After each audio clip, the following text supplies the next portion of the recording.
Welcome back, everybody, Welcome back. to the very first episode. Welcome back to this inaugural episode. Yes. Thanks for walking out the door and then coming back in. This is Left Claw's Nerdy News and Updates, our first ever. I don't want to call it a podcast, but a podcast like. We're just going to try to do it and see for something different. Probably do a few of these. Yeah. So I'm Lurch. I'm Angel. And we're going to get started on some recent events involving geeky interests, things that catch our eyes. Yeah. So, first off, if you haven't already subscribed to us, please like and subscribe. We'll give you a second to do so before we just jump in. Yeah. And I thought we might start off with talking about kind of an elephant in the room. This weekend, we were supposed to get the next... basically the first movie of the fourth phase of Marvel, the Black Widow film. Mm-hmm. It was supposed to come out this weekend. Obviously, it's got postponed. It's been delayed till November 6th. At least that's its current date, with all the other Marvel films pushed back. And I gotta say, it's rough. It's kind of disappointing that, we've been demanding, I don't know about you, but I know some of us fans have been demanding a Black Widow film for years, we finally get one, and it's postponed outside of their control. How unlucky for... Well, first of all, Romanoff had been killed off, stressed out beyond... for 5 years, and now her movie is being pushed back. And I feel like the character and the actress are both getting fucking what's that? Shafted? Yeah. No. They're getting blue balled. They keep getting blue balled over and over and over again. Yeah. Because we've been hearing that there's supposed to be a Black Widow film for years. Everybody's give us our standalone Black Widow film. Strangely enough, no one has been asking for a Hawkeye film. I mean, at least no one loud enough. Yeah. But I think they want Hawkeye in a Black Widow film, or the two of them together kind of a thing, but no, I haven't heard demands for an independent Since the Hawkeye. Original Avengers, everybody's been asking for two things. Hulk standalone, which we know normally could not happen due to Universal owning the rights. However, that might change. Yeah, there's been rumors of that changing. And Black Widow, and but that's not the only thing, right? Because Black Widow, it being pushed back means everything else in the foreseeable future is being pushed back. Yeah, everything's getting pushed. And all the Marvel films, Eternals is supposed to be November 6th. Mm-hmm. I was really looking forward to seeing Eternals. I was really looking forward to seeing Black Widow. I'm looking forward to seeing all the Marvel films. They're and all seeing them all to pushed be really back. Something I couldn't help but catch that might be interesting is, I know originally Thor 4, Love and Thunder was originally... They originally wanted to come out after Guardians of the Galaxy 3. But then Guardians of the Galaxy got postponed because of the whole business with James Gunn, right? Right. And the Suicide Squad film. Well, I read that James Gunn said that Guardians of the Galaxy 3 is still on track for its planned release date. What? But Thor is getting pushed back. Oh my god, so it's going back to the original... I don't know what the eventual landing dates are going to be, but I'm curious to see if we're going to have Thor end up coming out after Guardians of the Galaxy anyway. I've a long time theorized that Thor Love and Thunder and Guardians of the Galaxy 3... and I told you this months ago. Yeah. We're going to be switched anyway. The starting events of Guardians of the Galaxy will precede the starting of events of Thor. Yeah, that's what I felt, and I was curious how they were going to pull that off with, Thor taking off with the Guardians at the end of Endgame, and then having, Thor: Love and Thunder before Guardians of the Galaxy 3. And I was like, are they just going to have a brief little 5-minute bit at the beginning with Thor leaving Guardians of the Galaxy? I feel like that's an undercutting of an awesome premise. Yeah. So I'm really hoping to see Thor through a good a third or half or more of Guardians of the Galaxy 3. Not the main character, but a part of the Guardians of the Galaxy doing whatever, doing their shit with what I presume is going to be Adam Warlock. before he parts ways somewhere middle or towards the end of the film or something, and then Love and Thunder. That's what I'm been hoping for. So current rumors that have not been substantiated. I need to say that current rumors are saying that Adam Warlock is supposed to be played by John Wick actor. Oh yeah, Keanu Reeves. Keanu Reeves. That'd be pretty cool. He Yeah. kind of has the look already. Apparently, they've been eyeballing Keanu Reeves for almost every male hero and could not find a good match for him Yeah, I read that he's been talking to Kevin Feige for like years. almost every movie for years. It would be pretty, honestly. Adam Warlock has such a connection with the Soul Stone, and there's so many individuals, such as Black Widow, such as the Red Skull, such as Tony Stark, Iron Man. All of them were affected negatively by the Soul Stone. Yeah. And I mean, I don't think we'll get Tony Stark back, but I think that might be an open door policy for Natasha Romanoff appearing back in the MCU, as well as the Red Skull as a villain in current day. Yeah. It'd be interesting to see. Yeah. Red Skull against Bucky and Stan Wilson. That would be amazing. Something I also thought, and I don't think this is true anymore, but it might be. I've always thought that they would introduce Beta Ray Bill first in Guardians of the Galaxy. Made more sense. Yeah. Because they would introduce female Thor, the female version of Thor. Yeah, the Jane Foster Thor, mm-hmm. yeah. I always thought, because that phrase always kind of sounded silly to me, Yeah. because she's just Thor. Yeah. But I thought that if Thor: Love and Thunder is going to be introducing her, that's going to be a lot of Thors to introduce Beta Ray Bill. If they introduce Beta Ray Bill in Guardians of the Galaxy, and then let Thor and female Thor have get to know each other, then they can culminate in a bigger movie. Yeah. Fighting against Gore the God Butcher. Yeah. They gotta have 3 Thor, because there's rumor that he's gonna be the villain for Love and Thunder. I would love for that to be kind of a Thanos 2-parter kind of thing, because he's got a massive story. Now you mentioned John Wick. John Wick also, along with almost every movie out there, has been pushed back. John Wick 4 has been pushed to year 2022. I don't even know if they have an exact date, but I did see that it was going to be pushed back to 2022. Mm-hmm. Which, after the cliffhanger from the last movie, from 3, I know you haven't seen them. I have not seen them. You've got to see them at some point. I agree. The cinematography alone of those action movies separates it from other action movies. Am I wrong in assuming that, or not assuming, but I believe I heard that Daredevil's action scene, that hallway scene that everybody loved from the first season of Daredevil, that was shot in one take, was the same director who did the action scenes for John Wick? I think it was the same cinematographer, which is just as important, Right. So yeah, the feeling. Well, I thought it was the fight choreography. So the feeling you get from that fight, from that Daredevil scene, is the feeling of all the fights in the John Wick movies. Gosh, that just sounds so exhausting. It feels by the end of a fight in John Wick, you're winded. You're like holding your breath the whole time. You feel like you're there. You're like, how in other action movies they like cut like 6 times for like one punch and a kick, and this it feels like one shot of him taking down 7 guys without it cutting away. And you see him putting in effort, unlike a lot of other action films where the hero is effortlessly taking everybody. You see him like he's having to like really put in the effort to like jab someone in the chest with a knife. Like he does it well, but he does it with effort, And you see him like he's got like bulletproof clothes, but he still has a little bit of a oomph whenever he's getting hit. Mm-hmm. And so they somehow managed to make him like almost over the top action, but still feel grounded, like it's really happening, Yeah. And that's something I love about the John Wick movies. But man, I don't know how long it's gonna be till we really get to go to movies. Honestly, I believe that it's my opinion. I'm seeing the writing on the wall. Movie theaters are going to go down. I think 100% movie theaters are going to. There's going to be a lot of them. I think only the major cinemaplexes are going to stay open. Possibly.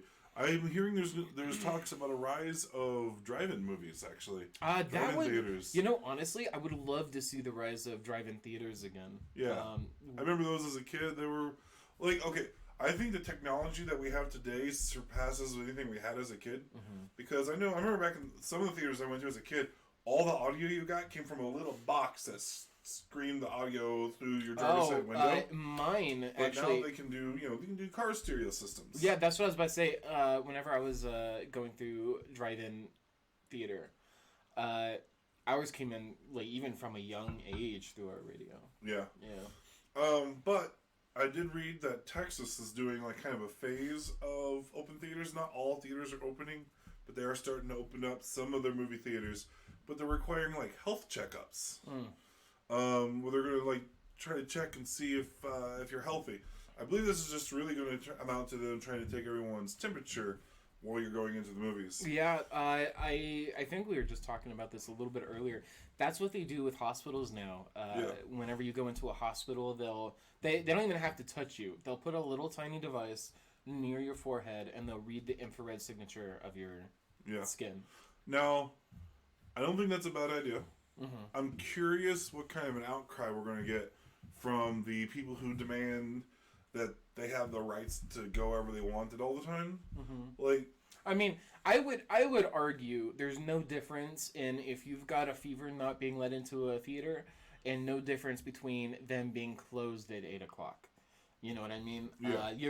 They're allowing you access. You don't have access. Yeah. It's not a right to access. I think that's an important distinction. Is a lot of people confuse public rights versus, access to private, resources or private properties. A lot of people, we forget that when we go to a movie theater, we're going to someone else's house. We're going to their... Again, this might not even be a businesses. problem, Yeah. Hopefully people are like, you know what, totally understand. I've got Yeah. a fever, need to go home. Yeah. Now, some good news I've been seeing about movies lately, that has me pretty personally excited. Disney is talking about making a live-action Hercules movie from the old, the old 90s Yeah. cartoon Hercules? Yeah. Yeah, we got this little Hercules. Okay, so that was one of my... I think Hercules was probably my third favorite Disney cartoon. It was super good. Right? Super good. But it came at a very tumultuous time in Disney's history. Yeah. Like, my personal favorites are Lion King, Aladdin, Hercules, right? Are we talking about just the 2D or 3D as well? I'm talking about, like, the regular classic cartoons, right? The old cartoons of Disney that I grew up watching, right? Right. Those are my three favorite Disney cartoons. Now, of those, Hercules, even outside of Disney, is one of my favorite fictional characters. I've always loved Hercules. I love the Hercules Disney cartoon. I love the Kevin Sorbo Hercules show. I love reading old Greek mythology books. I got a shelf of Greek mythology books in my on a bookshelf in my room. So anything Hercules gets me excited, but Disney's Hercules is getting me really excited. I don't know about you guys. I actually am a big fan of this revitalization of live action Disney films. Yes. I know it's been kind of a controversial subject for some people because they're like, why isn't Disney more original, or why isn't Hollywood more original? Look, we got lots of original movies. Let us get nostalgic for a second, and like so I'm on a little bit in the middle of what you're talking about. yeah, I completely 100% respect that the movies are and they're getting kids who've never seen the movie an opportunity to see it in a way that's visually appealing that they did not have back then. yeah, And that's the thing. They're making it using technology they could not have made it before. So it's not a matter of why are they just rehashing it if they feel like they can try to not make it better, but make it in a different vision, in a different feeling. Why not? My issue, however, there are some caveats. I do not believe any of the live action has been better than the original so far. That does not mean they're bad. yeah, They just did not meet the standards that the cartoons had because they can't do things cartoons can do. yeah. And the live action Lion King, in my opinion, was the worst live action, quote unquote. Yeah, That's live action Lion King is a weird term when I first heard about that. When someone said, oh, they're doing a live action Lion King. I was like, you mean they're doing Hamlet? Dude, Because there was a point where I wanted to eat a rat. Or whatever that little rodent was. Oh, yeah? Because Scar, in the cartoon, not eat it, but it made it look interesting. He was fucking around with a rabbit, or with a rat. Yeah. And he playing with his food. Yeah, and he picked it up using his little knuckles. Yeah. His paws. And, like, he was, like, messing with it. And I thought, how interesting as a kid. That was visually appealing to look at. And you can't do that in live action. No. Well, you can't do that in live action and still make... Because the Lion King movie almost felt like you were watching National Geographic with a better narration. No offense to National Geographic. They do great work. I'm just saying, like, a National Geographic documentary, but with, like, a plot. Yeah. And it was a technical marvel. It Jon looked Favreau... so good. I think Jon Favreau was the one who directed that film. He did a fantastic job with the film. I think it was great. I don't think it was, I don't like it quite as much as the original movie. But I think the voice acting they had on it was great. Seth Rogen as Pumbaa was a perfect choice. That is one thing. I love the original voice actor. Seth Rogen is a national treasure, and anything he's in, he makes better. And I mean, everyone on that film was great. The only downsides I had to it, because they did make a couple of adjustments to some of the story scenes that I thought were kind of interesting. One of the things I didn't like was I felt like they underutilizing their singing potential they could have had in that film. Like a couple of the stars in that film are legit, singers, right? They're legit singers, and they did not. I don't feel like they played that up enough. The one thing that kept me from like saying this was a fantastic movie was the voice of young Simba. Yeah. I am too attached to Jonathan Taylor Thomas for me to think anyone else sounds good playing that role. Yeah. But now Hercules, I don't know how they're going to do Hercules. I kind of hope they keep some of those songs Zero to Hero. I would like to... They have to have Zero to Hero. Yes, they do. But I would 100%, before we go on to what we're about to talk about, which you can see on the screen, I would like to talk about potential who you want to see play Hercules. Play as Hercules? Yes. Oh, God. Yes. I hadn't even thought about that yet. Yeah. Like, I just recently got the news, and I'm just excited about the idea of one. I mean, obviously, it needs to be someone tall, someone who doesn't need to be, he doesn't have to be bulky now, but someone who could look good being bulky. He's going to have to be someone pretty young, because the story of the Disney Hercules is him starting as a hero, too. Yeah. So who do we have as a young actor? How are they going to do that in terms of like, because you see him grow up from a kid to like a young pre-adolescent. Dude, it's Disney. Have you seen the Marvel movies? I have. I mean, but I've also seen Steve Rogers. Yeah, I was about to say I've seen what they did with that, and that was practically terrifying. That was probably some of the worst. It was so weird looking. Seeing Steve Rogers, like, with his face on a little kid's body, but... I mean, it was Steve Rogers, but modified, Well, they used an actual actor... No, they didn't. They didn't? That's what they were going to do, but Chris Evans didn't want to do that. They had Chris Evans acting out the stuff, and they just used digital enhancement to shrink him down. That's even weirder. Yeah. But I think it came out looking really good. It's eerie. I think the most reason why it's eerie is because we know what he really looks like. Whenever I first saw it, I was not a huge fan of Captain America, and I'd never seen what he looked like prior to being Captain America. Oh, yeah? So, yeah, I don't think I've seen a movie, or if I did, I didn't know what his name was prior to... Did you see Not Another Teen Movie? Yes, I did, but like years ago. Okay, yeah. She's in that. I wouldn't have known... well, I now know him to have played the Human Torch. Yes, he was also Human Torch. But even then, he was a lot thinner. Yeah. But yeah, he beefed up for this role. But having not seen it before, I remember thinking the movements looked really weird and like how the head almost seemed like it was floating. But that's also Phase 1 Marvel. I would say. Did they even have Disney backing them yet? When they made that? Oh yes, I think because Disney wasn't. I could be wrong. Disney wasn't backing them for the first Iron Man. Yeah, I could be wrong. I think Captain America was the first point where Disney became involved in a larger cinematic universe.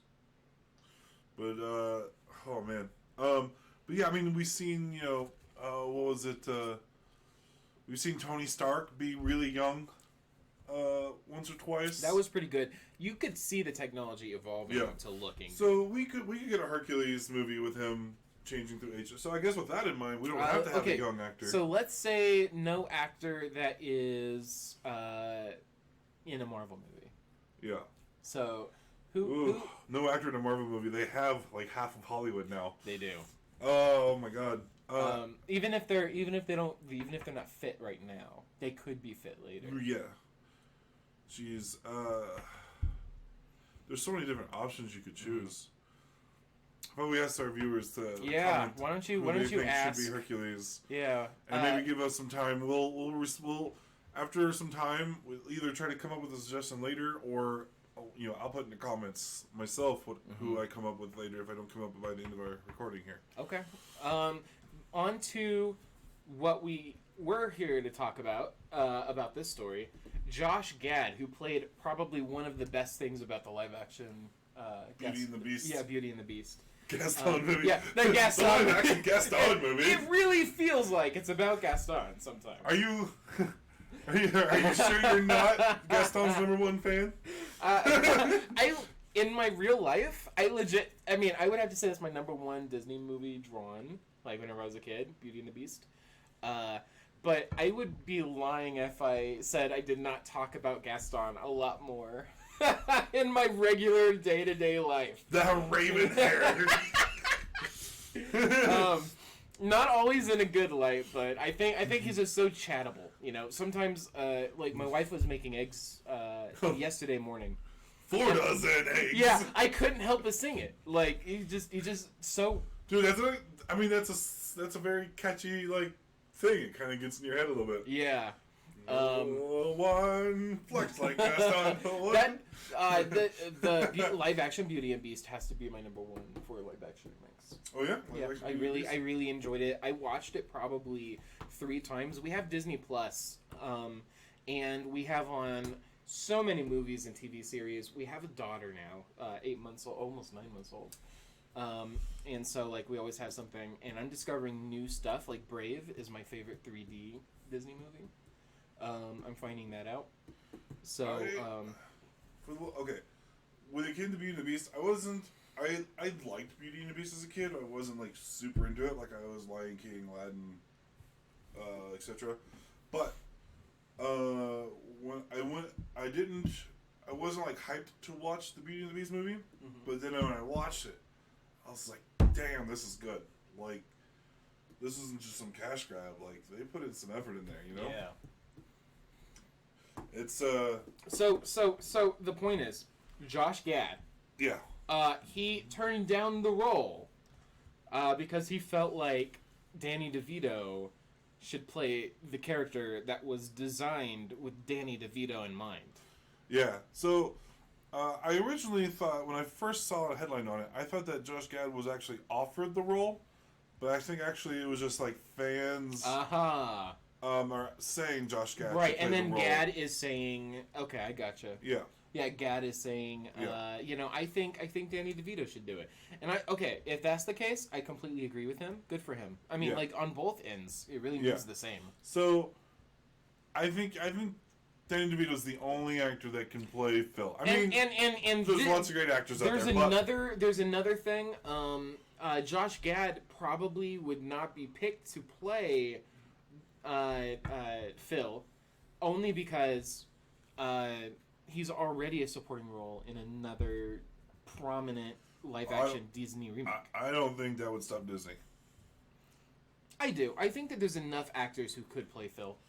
I'm not... Okay, I agree with that sentence, but not with the sentence before that. I don't think Disney would shy away from recasting an actor they've already used in the past. Oh, I don't think they would shy away from doing that. I feel like they would shy away from it being a prominent character in a live-action remake that was done recently. Yeah. I don't think they want to... I think that these characters are kind of known for their roles, and it might confuse people. Maybe. I actually just recently saw the voice actress who played Mulan in the animated movie. Because I know the live-action movie has been postponed along with everything else. But I recently learned that the voice actor who played the animated movie back in the 90s is the actress who plays. She's an agent of S.H.I.E.L.D. Yeah. and Star Wars The Mandalorian. You didn't know that? I didn't know that she was the one who did Mulan back in the day. Yeah. I just recently learned this because she did Disney asked her to do like a reading from home to read to fans or whatever, and she read a Mulan kids book or whatever, and she's like, appropriately, Disney asked me to do Mulan, and I was like, wait, you were the voice of Mulan? So let me tell you guys a story. For as long as I can remember, and especially leading to today, if someone offered me a voice acting role, I would certainly take it. I didn't ever think when I was a child about that there were actually human beings who were voicing these cartoons until I saw a promo on Disney, like a commercial that showed her playing Mulan, and it showed her with like a microphone, and she was doing like voices, and it showed like picture in picture with Mulan saying the same thing, just starstruck, and like so she was the thing that made me want to be a voice actor for the rest of my life. Nice. Yeah. Isn't her name, I might be butchering it, I believe her name is Magni Win? Yes, Win. Yeah. Magni Win? Yeah. So, Win. I think yeah. that the N is silent. Oh, Win. yeah. It's Win. Win? Yeah. How's that different than what I said? I wasn't disagreeing. I was confirming for people.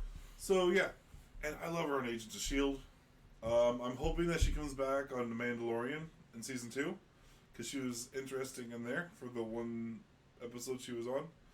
I'm pretty sure she escaped at the end of that episode, so she's able to come back for future episodes. Mm-hmm. I was kind of joking. I was like, oh, so this is what she did after Agent Smith, or Agent Coulson dies. Wow, Smith. Agent Matrix. Agent Coulson passes away. Some ASMR there. Yeah. So, but yeah, that's just some crazy stuff. Disney's been doing a lot of stuff. Oh man, so much stuff. Something I've been curious about that I'm not entirely sure how much Disney is touching on this now, but the New Mutants movie. The New Mutants movie is supposed to come out, 2018? So New Mutants is going to be paid directly to Disney, despite Fox being the one who put all the money to it.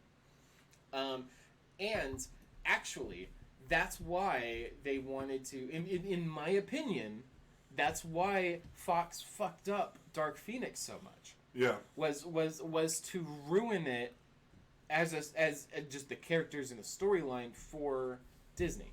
Yeah. But yeah, so we're looking at Demon Bear, which is a prominent villain in Marvel Comics. Yeah, so some new imagery came out featuring, and we can see the headline on here, Demon Bear facing off against, I believe that's Magic of the X-Men properties. Yes, the sister to Colossus.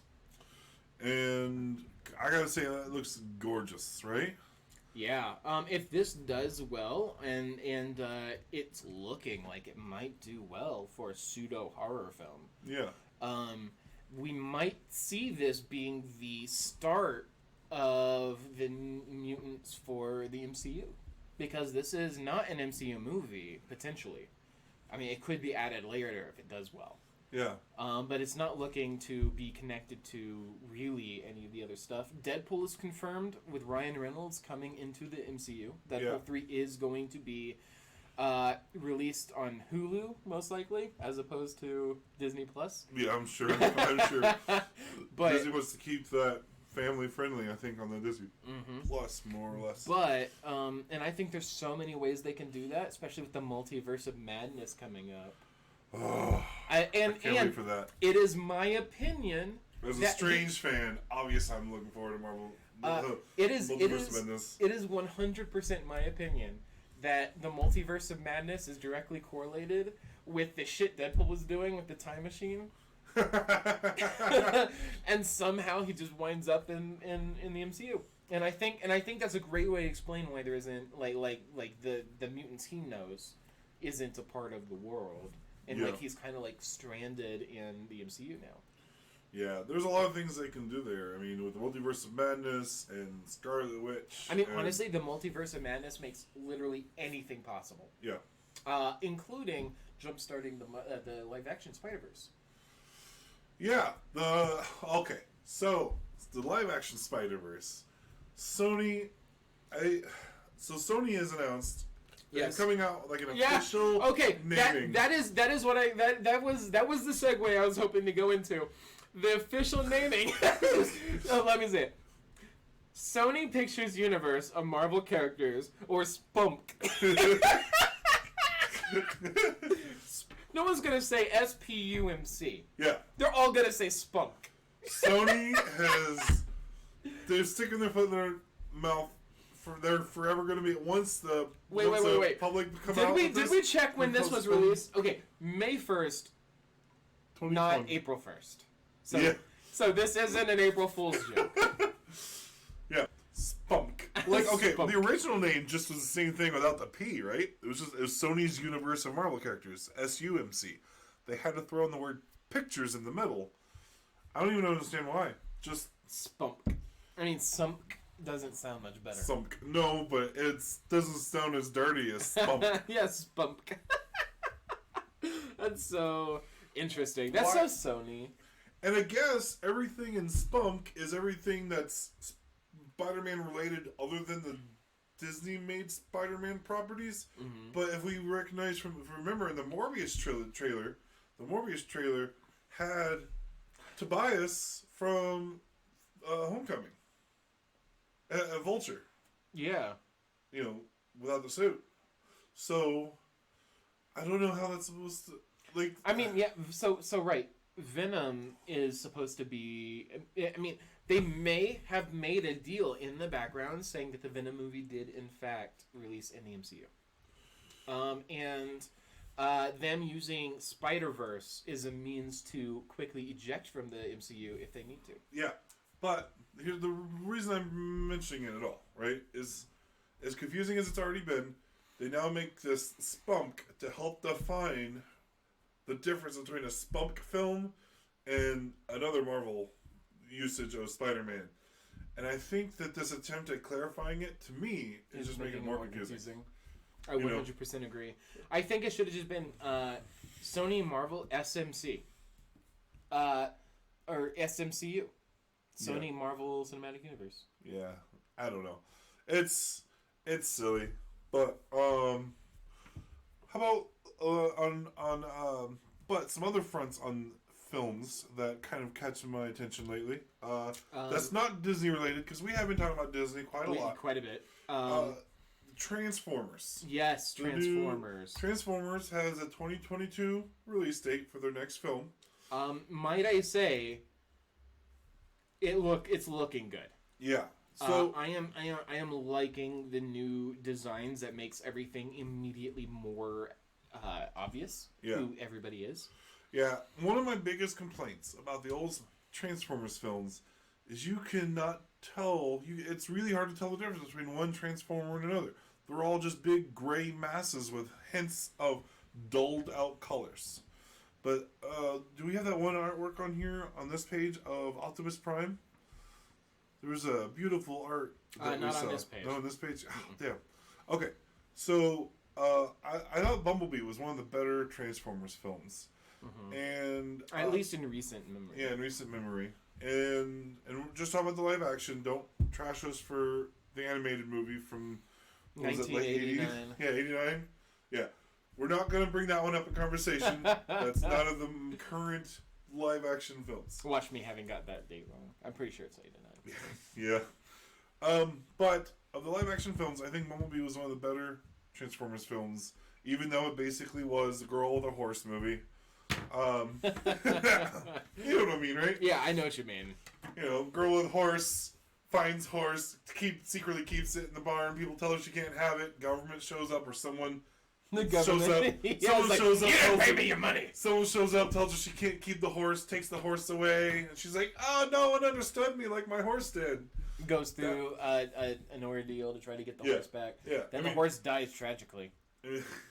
I mean, that might be the only. I mean, that was basically what Bumblebee was, but it was damn good at it. All right. But one of the things I really appreciated about that movie is they finally started doing the artwork for the robots, for the Transformers, to be distinguishable from each other and actually have something a Overwatch flavor to them. Something Overwatch does, and this is related. Yeah. Something Overwatch does with all of its game design, is they want to make sure that every outline of a character from far away is so different in shape and color that it's easily distinguishable.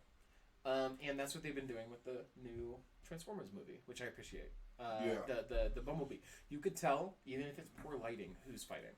That did not used to be the case with with like the deluge of Transformers movies that's come out so far. How many are there now? 7?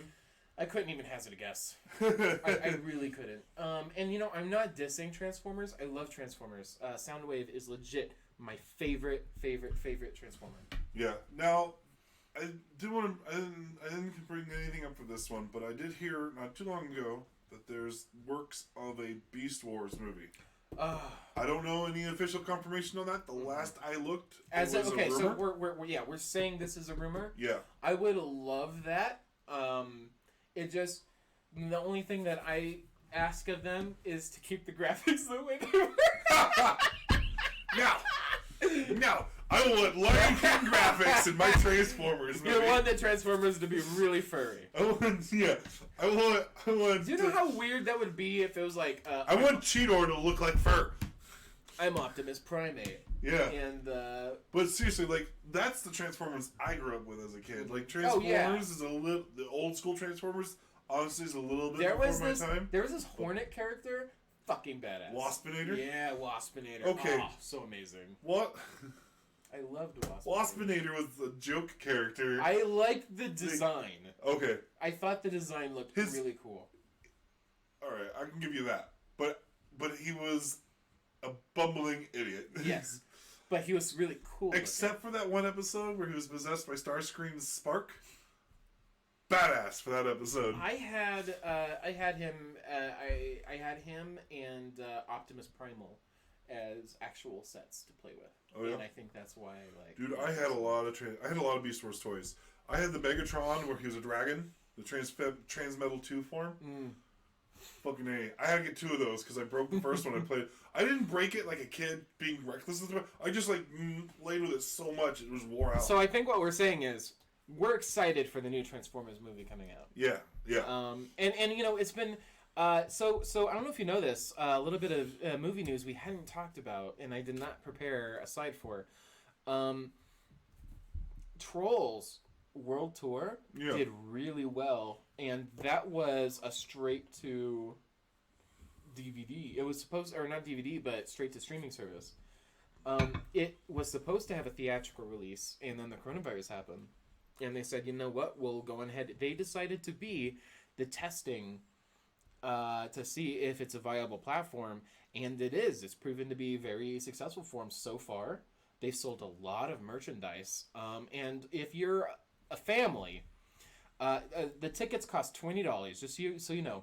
The tickets for Trolls World Tour cost $20 to stream, which is if you're a family, and you know that's who they're catering to. Yeah. Tickets can be $10 for a family, you know, for one person going in there. Yeah. So, you know, like if the child's is like $5 or $6, then you're looking at $26 plus concessions because you know they're gonna want some, and you're looking at like $50, $60, $70 to get there. Concessions for everybody. Yeah. Versus the $20 that they're offering for you to stream at home. It did really well, and I'm thinking that theaters take up so much money as it is. They might just I mean, like, it might be profitable for theaters to continue this model. It's an interesting idea. I don't know, though. I really like the theater experience. I like going out. Definitely. I don't think theaters are going away. Okay. But I do think that movie theaters, or that they have an opportunity to, that the creators of the movies, the producers of the movies, the studios, will want to direct to consumer option, and Yeah. I think that is going to hurt the theater. Yeah. Oof. But because it is proving to be profitable, and that's ultimately what they're after. And if they have to nix the theater to do so, and I don't know if you know this, the first week of sales doesn't go to theaters. Theaters live off of the second week and the third week. Yeah, the theaters themselves of- mostly live off concessions. Right. Well, they do, but they don't start getting a cut of the money of the actual movie until the second and third week. I don't know if you know that. Yeah. So that means that a movie has to do so well that it has consistent viewership for weeks, and that is not the case for a lot of movies nowadays, and especially with the coronavirus, where everything's so up in the air, might destroy a lot of theaters even after the quarantine is over. Yeah. Yeah, I'm personally worried about the theater industry. I mean, it's good to know that there is an alternative. I worry about that alternative though, because if they make it to where, I mean, you're talking about $20 for to stream it, right? That's like one that was the current, the very first ever trial. Yeah. See, I get other people doing that. I think that it might, Because for $20 you can buy the movie right, but whenever they release it for home video. right, but then you miss out of what is the social conversation, Yeah. you know, and you get and spoilers are impossible to avoid if you live on social media, yeah, I mean you almost have to stream it. It honestly makes sense for the studios to give a direct and cut out the middleman, because they still have to pay those theaters. Yeah. Man, I don't know. It's a stickly scenario, you know, because I don't want theaters to go out, because I feel like if the studios keep doing that, it'll hurt the theaters. That's why I'm saying that we're probably going to see a very large exodus of smaller theaters, like we did in the 90s. We saw a large amount of smaller theaters that only showed like 2 or 3 movies leave, and then we're getting smaller amount of theaters, that have like probably 10 movies that they can show pop up, and those have survived. And now we're looking at those possibly dying and megaplexes surviving. Yeah, man, like, let's see, where we live, we've got 4 movie theaters. One of them is a small independent film, the Moxie, and it's a beautiful little spot. I'm hoping they can stick around. But they don't show like major feature films most of the time. Yeah, they make make their money off of indie films. So I think that's going to be mostly. I think that concept is going to not affect a place like the Moxie. I think the coronavirus is going to do more damage. So which I believe is no longer a bad word to say. Yeah. On YouTube. just on a side note, but yeah, I think it's going to be very interesting to see how.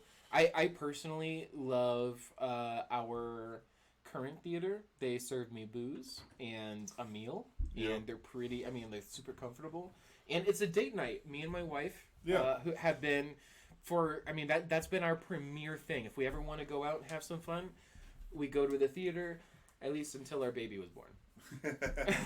Yeah, like I love the movie going experience because it's more than just being in the conversation, right? Like I get that from TV shows I watch, through Disney Plus or Hulu Plus or DC Universe app, which God, I'm loving that. Yeah, the atmosphere is good. But I love going to the theaters. Like you're not at home, you're never gonna get the experience that I got when I went and saw Endgame, in the movie theaters, and Thor, and Captain America catches that hammer, and everyone in the theater just lost their minds. Yes. Right? You're not gonna get that at home. When you're like look around and be like, "Isn't that great, honey?"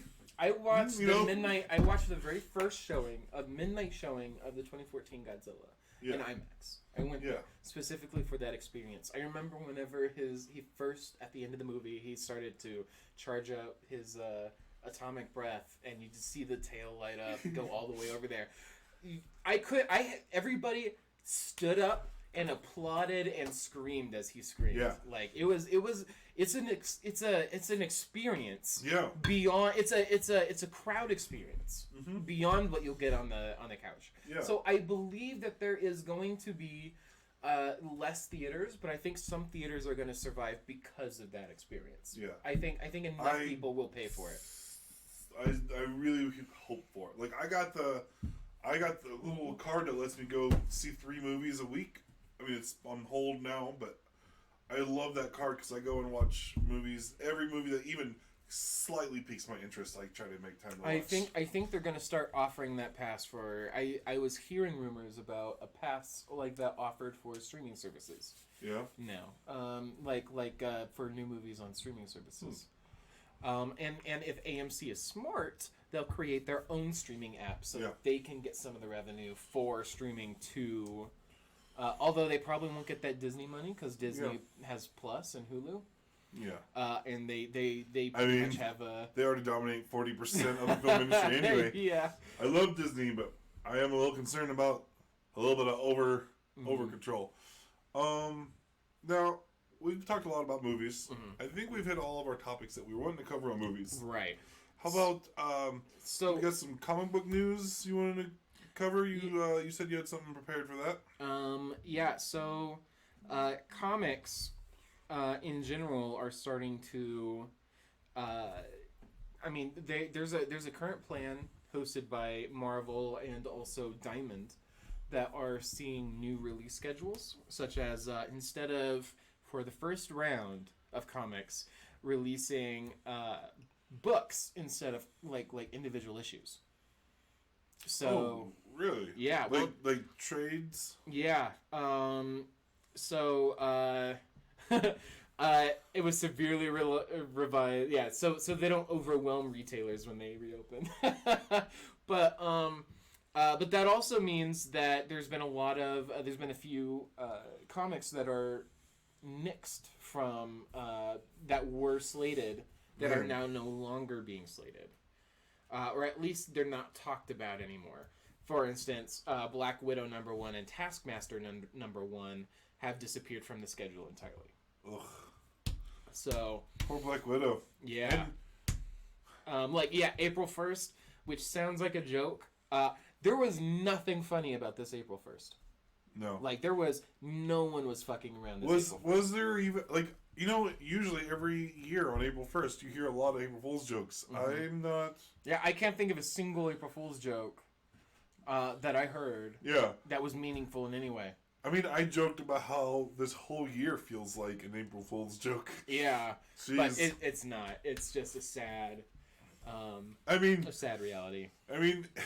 we are living the worst timeline. It's like, I'm just waiting for Wolverine to come back. And so yeah, Black Widow, and I mean, Taskmaster, which I gotta say, in the Black Widow trailer I saw, Taskmaster looks great. Yes. I was worried that he's gonna come off looking goofy. I mean, I was only slightly worried, because it's Disney and Marvel. It's Kevin Feige. They know what they're doing. I knew it would work out because some of the newer redesigns of Taskmaster looked more realistic of what you'd expect someone to be able to wear, and I'm like, you know what, I could see that in a movie. Yeah. And then whenever they announced that Taskmaster was going to be a part of the MCU, I was like, okay, they're definitely gonna do that. It looks like he's got like his own makeshift of Captain America's shield, which was expected. Looks like he's got like Black Panther's claws. Yeah, he definitely has vibranium and at least some of the original suit. It looks like he got a hold of the suit. So here's the revised Marvel release schedule through July 8th. So on May 27th, you'll get Spider-Man, The Amazing Spider-Man, then Avengers, Marauders, Star Wars, Dr. Aphra. Oh yeah! Oh, I've been following her. Oh, yeah? Yeah, she's phenomenal. Let's put the link to this article in the description below so that people can go on there and take their time and scroll through and figure out all the rescheduling that's happening. Because we could spend a long time through each and every issue. I could talk forever about. Hang on though. Scroll down a little bit. What did I see? Infinity Gauntlet. What? Infinity Gauntlet Marvel Select. So that's Marvel Masterworks. Oh, okay. They're doing hardcover. Gotcha. Yep. I saw Infinity Gauntlet, and that's all I got to see as you were scrolling. I was like, I gotta see what's going on. You were just telling me you didn't want to go. I know, but it caught my attention with something. Yeah, a lot of amazing things. Anyone who knows me knows that I'm a huge fan of the X-Force. All of them. So like I have a collection of all of them except for the very original run, which I was set to get before our local comic book shop shut down. Like on all days except for Saturdays. Oh yeah, that one. Yeah, so I almost had the whole collection. I just never got around to it. But yeah, so a lot of stuff is looking good. It seems like what they're going to try to do is bundle the issues that haven't been releasing to trade paperback. It makes sense. Then, yeah, and honestly, I'm okay with that. And they will, and after a few weeks, they're going to start releasing very slowly regular scheduled comics again. Okay, it works. I know. I'm maybe in the minority here when it comes to comic book collecting, but overall, and the place I used to be, my place I used to usually get my comic books used to tease me for this. They'd say that I was a reader rather than a collector. Because I was more interested in getting the stories rather than special editions. Yeah, which is silly. Yeah. To rag on someone about. Yeah. Because I'm a collector who likes to read, but people will recognize me as a collector. But well, for me, it's because I wouldn't come in and I wouldn't buy all 7 variants of a cover for the same comic. I don't think I would pick the one that I like the best, as long as that one wasn't exorbitantly more expensive. And, get that one. You know what? And I got a lot of trade paperbacks, because I got them to read, with a few exceptions, right? Like, I got New Mutants 98, got that comic, and pressed and graded and all that. The first appearance of Deadpool. But I almost feel like half of America has that now. Yeah. It's so, people have been digging that out of their comic collections so much recently. Like, the price keeps going up and down and up and down. Yeah, it's fluctuating. I've seen the grading I have fluctuate between 200 to almost 500 in a span of 6 months. And I just kind of fluctuates in there. It keeps doing that. Yeah. So I would like to say, if you haven't been reading the new Star Wars comics that Disney has been releasing, it's an amazing read. Darth Vader, his run, which I believe ended, and I think they started a new one,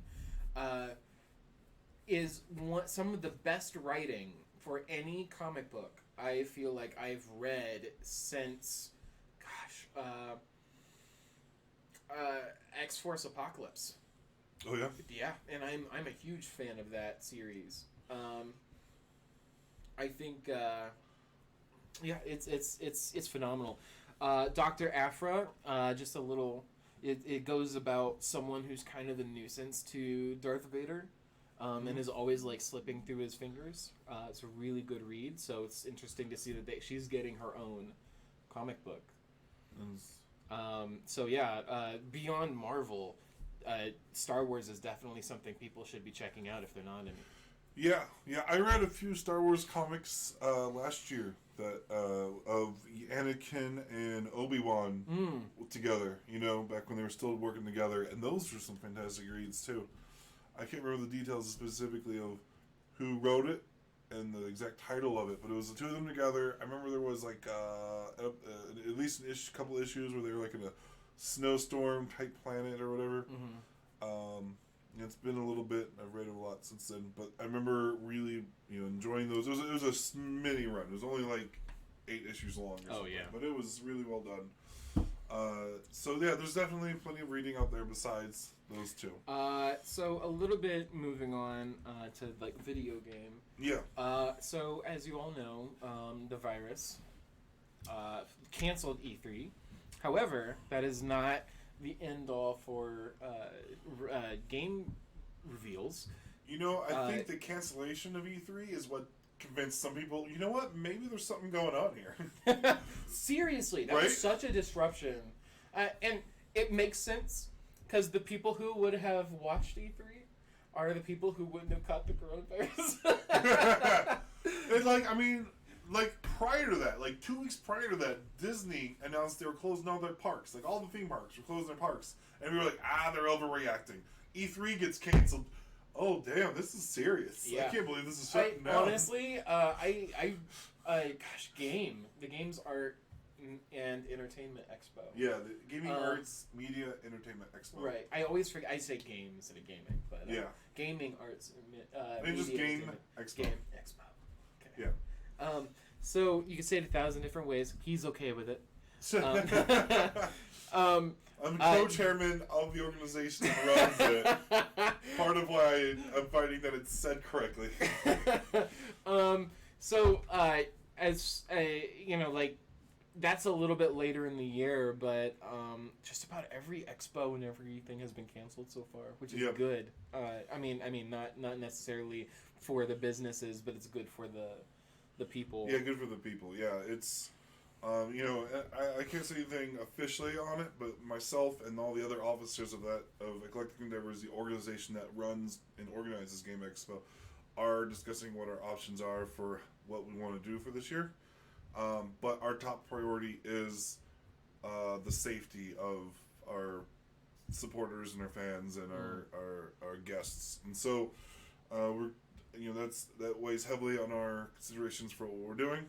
And I don't want to say anything on announce anything on here, but that'll be on our channels for that. And we'll be updating on our Facebook page as well as our YouTube page how that goes. Yeah. Any updates on that?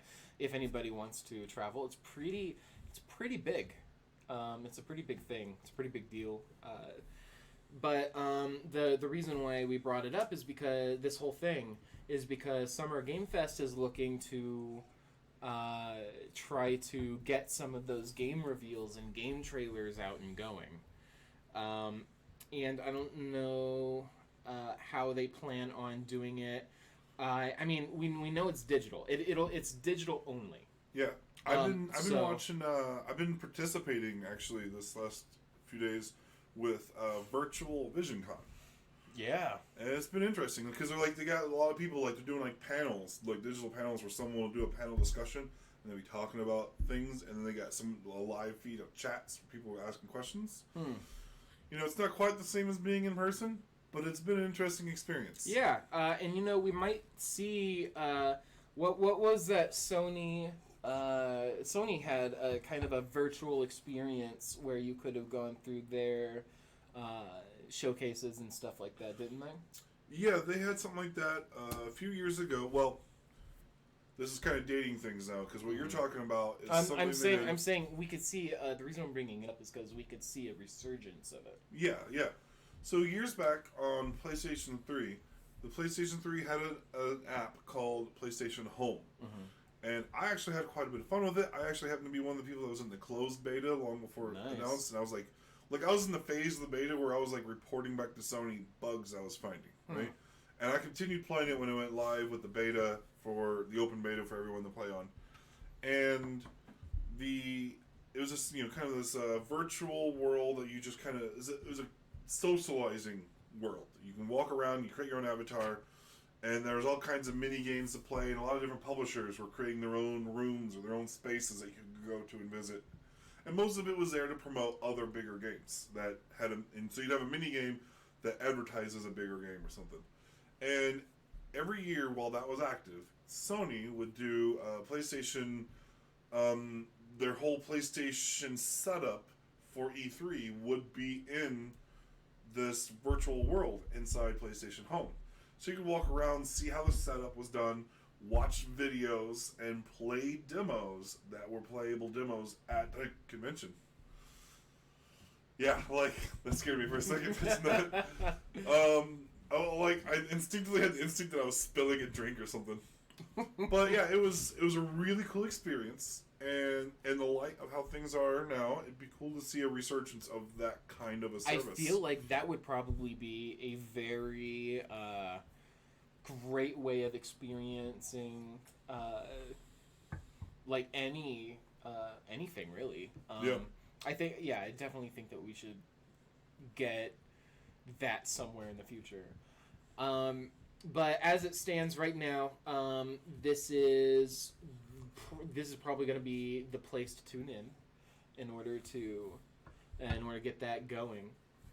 And then moving on from that, since we're talking about it, let's see if we have to refresh here. Cyberpunk is teaming up with RTX or GeForce RTX. It is teaming up with GeForce in order to give away a GeForce RTX 2080 Ti Cyberpunk 2077 edition, and that looks so beautiful. It should not exist inside of a desktop. You would have to change your entire desktop to look like that. I mean, it looks beautiful. And so, I mean, it's a really good graphics. I always find it kind of amusing when internal components are made like pieces of art, Yeah. so they can sit inside of a case. Well, I made a case of. I know they got cases with glass on them, right?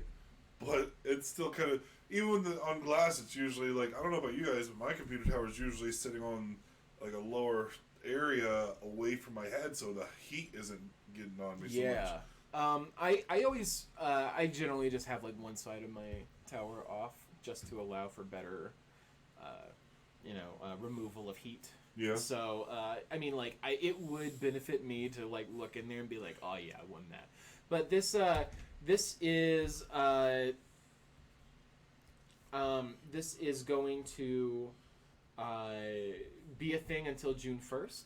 So you have until June 1st in order to try to sign up and get it. And I will be posting the links so that you get instructions on how to sign up for it. But I think it's so significant. I feel like, because I mean, you have as much chance to win as anybody. To try to get it. So. Yeah.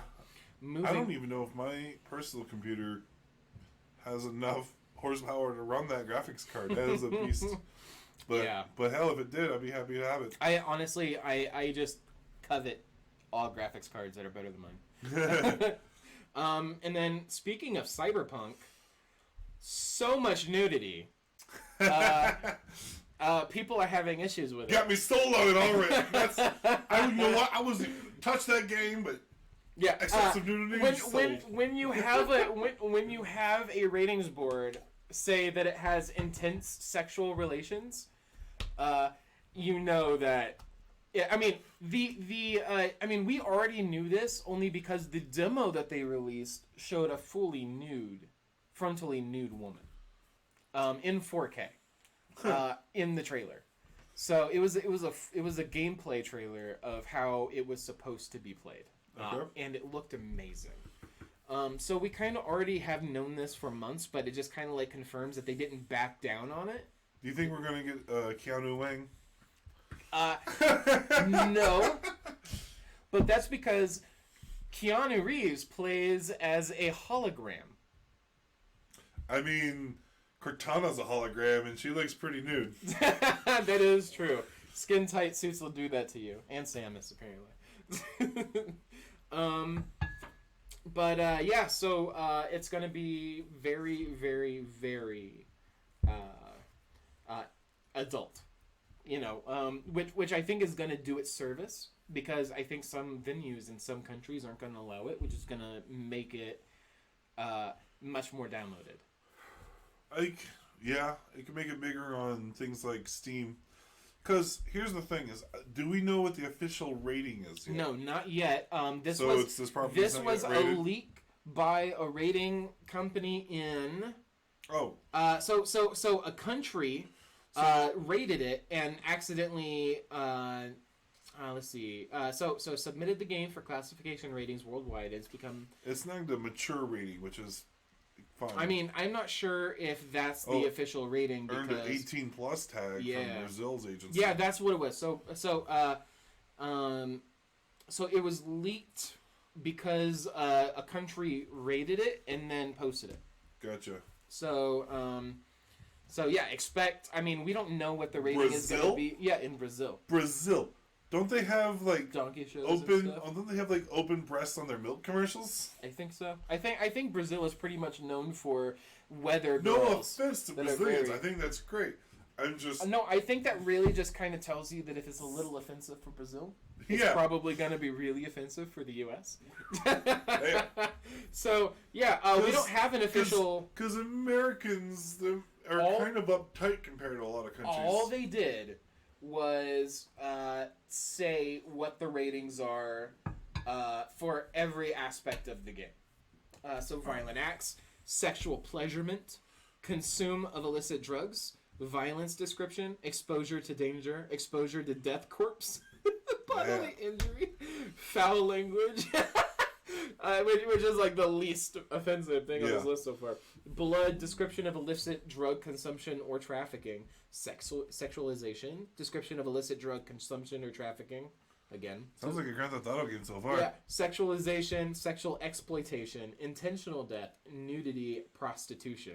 My goodness, such a great list of things for this. Yeah. I hope it's not over the top. They did a fantastic job with The Witcher 3 in order to make it. They had reasonable where you'd expect someone to be nude. They were nude, except when you had sex on top of a unicorn. That was a little odd.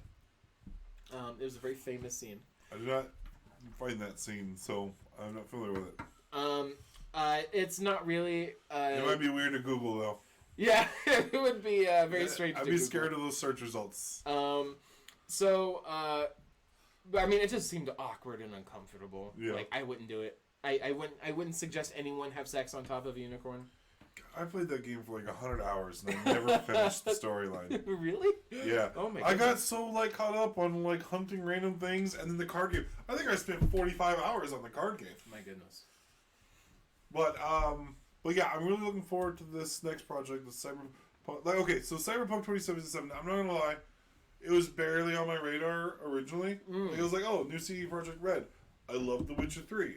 That's and it's them doing a futuristic game. That sounds neat. But it was kind of like on my I'll pick it up one day kind of radar, right? And then they did that E3 conference. I think it was E3 where Keanu Reeves comes out. That was the point where you. Then that was like, fuck! I gotta get this. I'm one of those. So I was okay. So just so everyone can calm down. You're breathtaking. I have been super interested in this. I never played the tabletop since it was announced. Only because, and I never played the tabletop. Yeah. But I was super excited about it because they did Witcher 3. Yeah.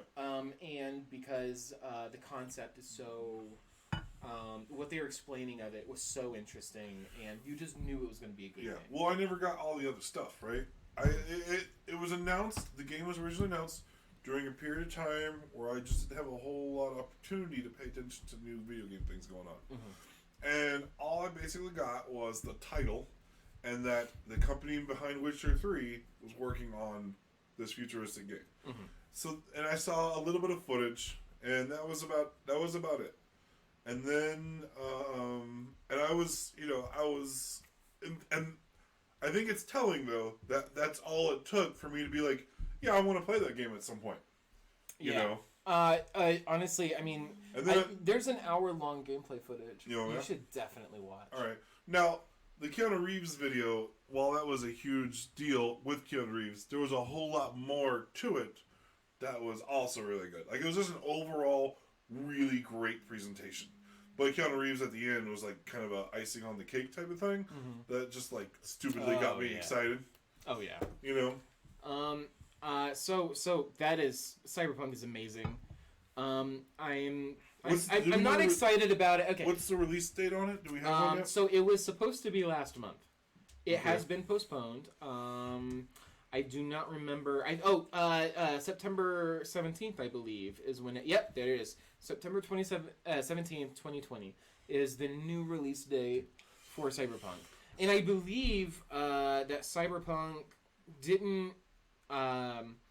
They didn't postpone it because of the current virus. They postponed it because they weren't ready with the game, and they thought that they needed more time. It's a very CD Projekt Red. Yeah, thing to do. I'm super okay with that idea, because it's a really ambitious thing what they're trying to do, and I'd rather they do it right. I think I'm mispronouncing that name. Yeah, CD Projekt Red. Okay, I'm going to call it CD Projekt Red. Sorry, guys, developers, if anyone there happens to see this video, I apologize, but I'm too American to say it that way. Not that I wouldn't want to. Yeah. Sede Project Red. Project Project. Red. That's just the same thing, but in their language. Yeah, it is. It's exactly the same thing. You know that Sony, I don't even remember what Sony's original name was, but Sony changed their name to Sony to make it more universally sayable. Interesting. Yeah. I did not know that. Yeah. Well, it worked out good for them. Mm-hmm. The Walkman really seemed to have taken off. Yeah. And I'm not saying the CD Project Red needs to do that. I'm just saying I've heard that they can be sticklers about the proper pronunciation. Yeah. And I think they need to lighten up on that sticklery attitude. I think everybody a hard phrase to say outside of their language. I think everybody in the U.S. doesn't say it that way. So I think they're just gonna have to have a tough titties kind of moment. So, all right. Next on the list is some good news. Sakurai. Oh, it's always good to hear from Sakurai. Yeah, is not changing anything. So everything seems to be going good with the new DLC. And I feel like in this time, this kind of no news is good news and out of the ordinary.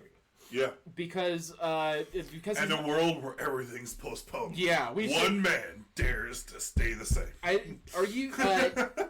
They are currently working on DLC for the new ARMS Switch game. Oh. Yeah, so it's going to be an ARMS Switch character. Oh, okay, I was going to ask, is it an ARMS character for Smash or Smash elements in ARMS? Oh, no. However, in order to promote it, they did recently have ARMS free. Imagine getting Falcon punched in ARMS. Oh my god, that would be amazing. Falcon Bones! Oh my goodness. Like, wow, wow, wow, wow. Like Springman? Oh, yeah. Man. I am so... I do... But I dig it. I can see like some interesting new... Well, combat scenarios with an ARMS character. We already have the main face guy on ARMS in Smash as a trophy. And we have him as a Mii fighter as well as Ribbon Girl as a Mii fighter. Okay. So everybody's wondering who's going to be the new ARMS. They have not confirmed who it is specifically, but there's a very specific female character that I'm sure everybody is aware of in ARMS. And her name escapes me right now, which is unfortunate. You're going to have our viewers up in arms. Because I can't remember. Yeah. I believe it's going to be her. I've only played ARMS briefly. When I was at a comic book shop, the guy managing the shop had his Switch with him, and he had ARMS, and him and I fought each other a little bit. It was fun. But you know how Nintendo has their Nintendo Premium on games, and so it hasn't hit the price point to me to be worth playing it, since most of my time playing those games is on my own. Yeah. But I would like it to get it. I played during the free event that they had for ARMS recently in order to promote this. And it was super fun. I really had a good time playing it. So those like little longest arms are going to be in Smash Bros. I regret that I did not have the Nintendo Labo VR headset, because I really feel like that would be a fantastic game for the VR headset. I remember when they first announced Labo, my first reaction was, what the hell am I looking at? Are they selling cardboard? My second reaction, once I got a better understanding of what I was looking at, I was like, this is actually a brilliant idea. Yes, it's super brilliant. You could build it yourself out of... I mean, there are places online that you can go to look at the schematics of the Labo, so you can build it yourself out of regular cardboard. Yeah. And my thing to that is, well, one, that cardboard that Nintendo provides you is so fucking hard. It does not break easy. Oh, yeah? So, like, it's about harder than any corrugated cardboard box you're gonna get. So, yeah, I think it's a really cool concept. I think it's something that helps, really kind of extend some of the variability you get in the games. Whenever Switch first came out, I argued that they were going to turn it into a VR headset, just from the way it functions. Yeah. Felt like it was going to be a VR headset. And I feel like that it's kind of like okay, so now they have Labo, but it's not dedicated, and not a lot of people know about it, and it's unfortunate because it does feel like it's underutilized. Yeah, I feel like- I think it's mostly utilized for kids games. And I feel like, and that is the unfortunate truth for almost everything gimmicky with Nintendo, is that they have the opportunity to make it not gimmicky, but not enough developers are paying attention to it. Yeah. And Nintendo isn't pushing for it beyond its initial release date. So it kind of like falls behind the wayside a year or two later.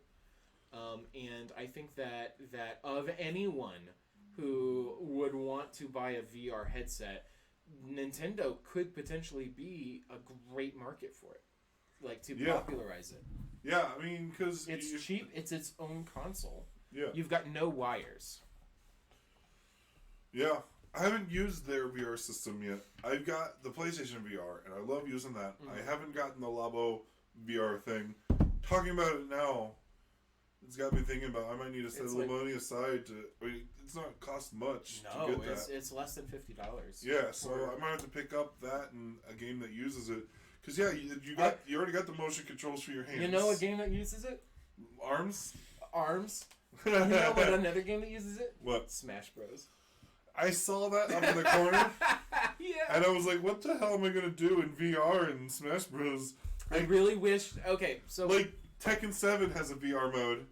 And we booted that up once, and you're just, like, painting around in VR to look at models of characters. It was like, or something, or I don't know. It was, like, really limited experience. I know that Smash Bros, you have the ability to, like, pause it and then look at it from any angle, and then you can continue the thing at different angles, making videos and whatnot.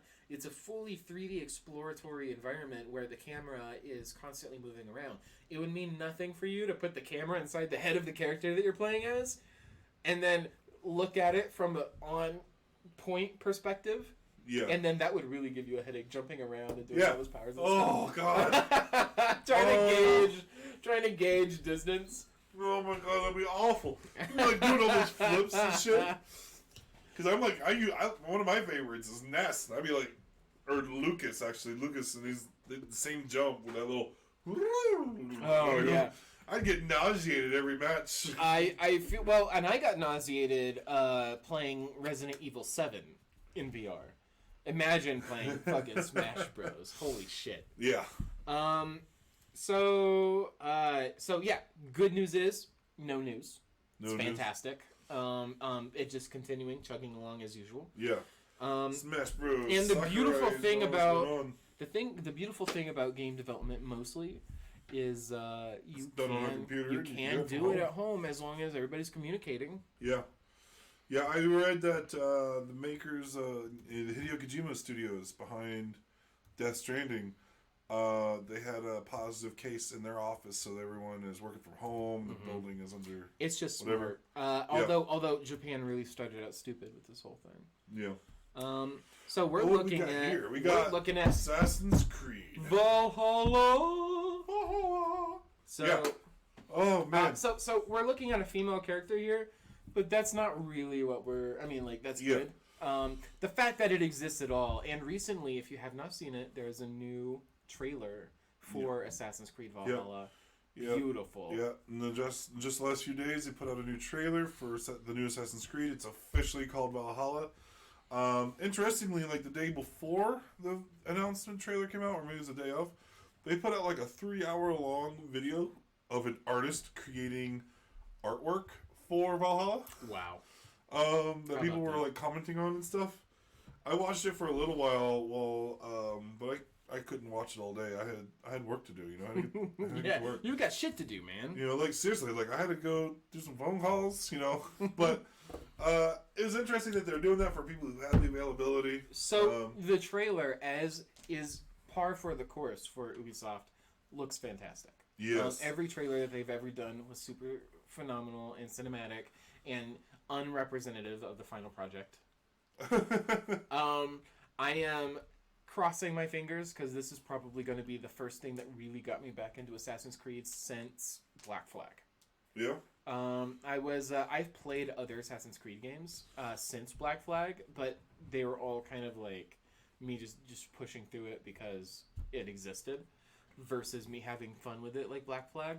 So, Well, good news. This particular game is being made by the same creative director behind Black Flag. that is good news. Yeah. And it's in a, and I think everybody right now is kind of like on a Norse craze. I think well, first of all, they should be. It's a good it's a good mythology, it's a good history. There's so much culture surrounding northern Vikings, you know, and whatnot. Yeah, my ancestors. Yeah. Such assholes. Yeah, not my ancestors, your ancestors. Yeah, my ancestors are from the Vikings tribes. But you know, and we wouldn't have Skyrim without them. Yep. Or any Peter Jackson properties, because his properties are based off old like Nordic lore. There's a lot of things that we take for granted for today that came from those old myths. The whole concept of like the elves and the orcs and a lot of those creatures come from there. Mm-hmm. Now I'm kind of curious. There's no official knowledge about how lore heavy Valhalla will get. If it's going to have any gods in it or just reference to gods. We know there's at least reference to gods. Cause, like, so far, aside from the Eden items, yeah, you know, Assassin's Creed has largely stuck towards introducing legitimate places, legitimate people, and try to get some of the historical accuracies correct. But I agree. I feel like this might be the game where they try to go a little bit heavier in the mythology side, at least concerning Adam, or like the apple. Well, like, I mean, there's a lot of pieces of Eden. There's the Apple of Eden, Shroud of Eden, Swords of Eden, Spears of Eden. I mean, there's got to be at some point where it comes to a head where we start putting those pieces together. Yeah. And I mean, there's been parts where, like, you know, Syndicate, at least, if not others, has said, and like Assassin's Creed Syndicate had the Shroud of Eden, which they explained in that game, if you go through, like, the extra stuff, that the Shroud of Eden was the golden fleece of Jason and the Argonauts. And also was... given to Jesus. Was also given to Jesus to help revive him after 3 days of being dead. So that is supposed to be the historical proof within the game world that it can bring someone back to life, so that the the people of the future were gonna, or the people of Abstergo, Abstergo was gonna use to bring back the predecessors. Now, I'm trying to be a little bit careful with some of this stuff, in part because I hate to say it, I haven't played Origins and Odyssey yet, and I have heard that Odyssey is the best Assassin's Creed game. Although it feels the least like an Assassin's Creed game. Yeah, I've heard that it's very RPG-like. Yes, and that started with Origins, too. Now, one of the things is, and again, I haven't played it myself, but I've heard that Odyssey actually had mythological monsters in it. Mm. Like, there was missions where you go down and hunt I have not creatures. played Odyssey yet. Yeah. So, you know what's funny is I actually would be playing Origins right now, but someone here had to talk me into playing Red Dead instead. It's been out long enough. No, like, I installed it, I got all the updates and the DLC and stuff installed just a few days ago, I don't know, a week ago, for Origins. And then Angel here was like, hey, I'm going to start playing Red Dead Redemption 2. Have you played it yet? And I was like, I haven't yet. It's like, you got to play it. So we're both playing it, so I have someone to talk to about Red Dead Redemption 2. And I was like, all right, I guess. I was going to play Assassin's Creed Origins, but I guess I'll do Red Dead instead. And guess what? You haven't been playing Red Dead. I've been so busy. You played it for like an hour and a half one day. Yeah. I really want to continue playing it. Yeah. But like, I just, man, so much to do. He's played it so little, he's just like, people say it's like the Grand Theft Auto in the Wild West, but I don't see it. Dude, play it a little longer, you will see. It is Grand Theft Auto of the Wild West. I guess I haven't gotten to towns yet. So it's still winter. Oh my god. It's still winter. That's the opening scene. Like, where you are in that game is like, have you seen the movie Ghost Ship? No. Fuck. How about... I've not seen Ghost Ship. Okay, let's say Lord of the Rings. Let's say where you are in the game so far, where it's still winter, is like in Lord of the Rings, where they're still describing the 9 rings being given out to the people. They're like, Sauron did this, and they're showing the past flashback stuff. Oh my goodness. That's basically all you've accomplished in Red Dead. Is the prologue. I do not believe that is my fault. Someone wanted to play the Wonder Boy. I had to show you Wonder Boy. Anyway, Wonder Boy. Wonder Boy. So yeah, actually, yeah, I just got through doing. I'm gonna explain what I've been doing with Wonder Boy. So there's a game which I'm guessing is the third in the timeline, or is the third game period that was made. Yeah. Wonder Boy: A Dragon's Trap, and I fell in love with the graphics the second he showed me that, because he had downloaded it, and I was like, Yeah. okay, I have to buy it now. Yeah. So I went onto the Switch store, which apparently it's on the PS4, and I would have played it on there had I known. Yeah. But I did a playthrough that I'm gonna dub over. I'm not talking, unlike our other playthroughs. It's one straight long playthrough that has lo-fi hip hop in the background, so you can sleep to it, you can just watch it, or study, do housework, whatever you need to do. It's 5 hours long, no repeating songs. So hopefully you guys like that. It's an experiment. Yeah, new experimental thing. But anyway, that was all to say. I actually, when it came to Assassin's Creed, right? When Assassin's Creed first came out, I loved it, right? When it was first announced, I was like, you know what? That seems intriguing. You know, I might have to give that a try. And then Jade Raymond, I believe she was the creative director behind the first Assassin's Creed game, happened to be doing an interview, or about to start an interview, about that first Assassin's Creed game when Hideo Kojima, the creator of Metal Gear Solid, shows up and recognizes her and wants to talk with her. And they end up doing this whole thing where it ended up being Hideo Kojima interviewing Jade Raymond about Assassin's Creed with the reporter just standing beside recording it, right? That's hilarious. And I read that interview. Anyone that's watching our other stuff will know I'm a huge Hideo Kojima Metal Gear Solid fanatic, right? I've got Metal Gear stuff all over the walls. I got lithograms. I got a painting. I got an oil painting in my living room. Yeah, lots of stuff.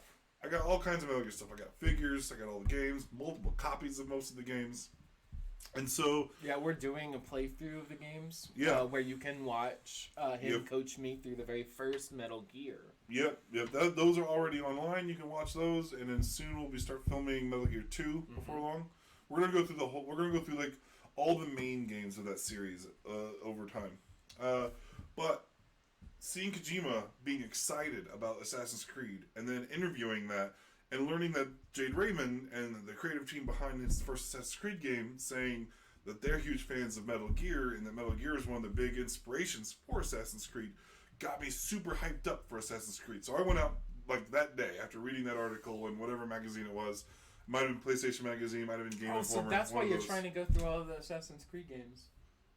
I'm trying to get through the Assassin's Creed games. Okay, so let me get to that in a second, because I got super into the Assassin's Creed games, and I started playing them right off the bat, and I absolutely loved them. I played 1, 2, Brotherhood, Revelations, 3, Black Flag, loved all of them to pieces. Then I get to Unity, and I did not like Unity, like, at all. Yeah, Unity is what broke me. Yeah. And I hate to say it, Unity kind of broke me. And it also happened to come out at a very difficult time for me. I happened to be real depressed around that time. By the time the next Assassin's Creed came out, Syndicate, I was just not feeling it and didn't get it. Right? And then by the time Origins came out, I was like, I don't want to touch Origins without touching Syndicate first. And then Odyssey came out, and I was like, oh, I really want to play this Egyptian, Greek. I love Greek mythology. We talked about that earlier with Hercules. I love all that old school mythology stuff, right? And so I was like, I really want to play these, but I got a lot of things happening then because I was thinking of acting. Like I got my regular day job and then acting and stand-up comedy stuff. So it's just a busy schedule. But I've been trying to make an effort to it. So I've gone back. I played Syndicate. I recently finished Assassin's Creed Syndicate on my own time. We didn't do it for one of our shows. And I loved it. And like by the time I finished it, I was like, I forgot how much I love this franchise. Right? Yeah. One bad game should not have stopped me from keeping up with this franchise. And so I finished Syndicate. I'm still pretty hyped up on Assassin's Creed. So I was wanting to move on with Origins. Like, I did a little break in between where I played Final Fantasy VII, because that came out, and I was real hyped on that. And as soon as I finished the Final Fantasy VII Remake, I was going to jump on to Assassin's Creed Origins. Then I was going to try to get through Odyssey. But then I got sidetracked. You sidetracked me with Red Dead. It's not a bad thing. So Red Dead 2 is really good. So, but now I feel like I'm underprepared for Valhalla. I do want to say the creative director of Valhalla is the creative director behind both Origins and Black Flag, Ashraf Ishmael. I'm not sure if I'm saying that correctly, but I think I am. He says that while transport via ships is very prevalent, there won't be a lot of ship combat like we had in Black Flag, because it wouldn't make sense. The Vikings didn't do a lot of ship combat like you did in that period. In the where was it? The Caribbean. They traveled around, but but you will travel a lot to go out to places. And I've been reading about how you'll have a homestead kind of an area. Oh. And you're going out and doing raids to collect resources. And then you're coming back to go drop the loot? Yeah. That's great. Like, you're coming back and using those resources to build up your homestead. And then you are choosing construction for your homestead to improve it to help you do raids better. That's pretty great. Yeah. Actually. Yeah, and I'm really looking forward to that. It's shit you already, they kind of force you to do with limited inventory games. Yeah. But it's interesting that they're making it into a specified game mechanic. I wonder how they're going to play around with that. Yeah. Yeah, I don't know. So, I'm really looking forward to it. Since I didn't play Odyssey, I'm not sure how... I know that they did, a whole war thing going on, which is different than the other Assassin's Creed games, because you're an assassin sneaking around. I'm not sure how that plays into the whole war thing. Some people are saying online how Assassin's Creed isn't Assassin's Creed anymore. You're going into wars. But, I don't know. The whole point of Assassin's Creed is following the assassin, watch world events of history happen, and then a little bit of mystic lore building. Yeah. And that's it. That's always been... Everything else is secondary to that gameplay loop. Now, did you catch in the trailer his hidden blade is on the top of his wrist instead of under the wrist? Which I 100% agree with. It reminds me of Venom, which I always preferred that method of web shooting. Oh, web shooting? Yeah. I was like, where the fuck is this coming from? It made me think of Baraka from Mortal Kombat. Oh, yeah, he has the blades coming out of his top of his wrist. That's secondary. Speaking of which, watch Mortal Kombat Legends. Yeah. Really good. I would say it recently came out. I would say everybody who hasn't watched it, if you're interested in Mortal Kombat, definitely watch it. The storytelling is just fantastic. Yeah, it's the animated Mortal Kombat movie that's mostly heavily about Scorpion, right? The beginning is about Scorpion, then it goes into the very first Mortal Kombat tournament that includes Liu Kang. Okay, so that's not the very first; it's the one in the first game. Right? No, the first that includes Liu Kang. Yeah. So, because otherwise Liu Kang would have been dead. So it was the first one that included Liu Kang. Yeah. We're not born yet. Right. I think that was a pretty good show. I think we need to probably start wrapping this up. So, what good timing. I hope you guys enjoyed this little thing that we did. I would really like to continue doing this. This was a ton of fun. Yeah. We're essentially doing what we already do for an hour and a half in real life. Yeah. We have, instead of doing this doing this by ourselves, we're let's throw a microphone on and have a few items to talk about and do what we normally would talk about. So now we've got to be awkwardly silent when we see each other. We'll just not talk for a week, except for about the games we're we're recording for. Yeah. But leave us some comments in the bottom. Let us know what you think of the show. Let us know if there's specific topics you think we should cover or any suggestions. Anything we can do better than we did right now. This was kind of a This is our first run. Yeah, Trial. first run. It took First trial. a little bit to get set up, but now that we've got it, like I feel like we got a pretty good position going. So, all right. I guess I will see you guys later. Please like, subscribe, and ring that notification bell. Yeah, share this around, telling your friends It about really us. does help out. Yeah, it helps us out a whole lot. All right. All right, logging Peace. out.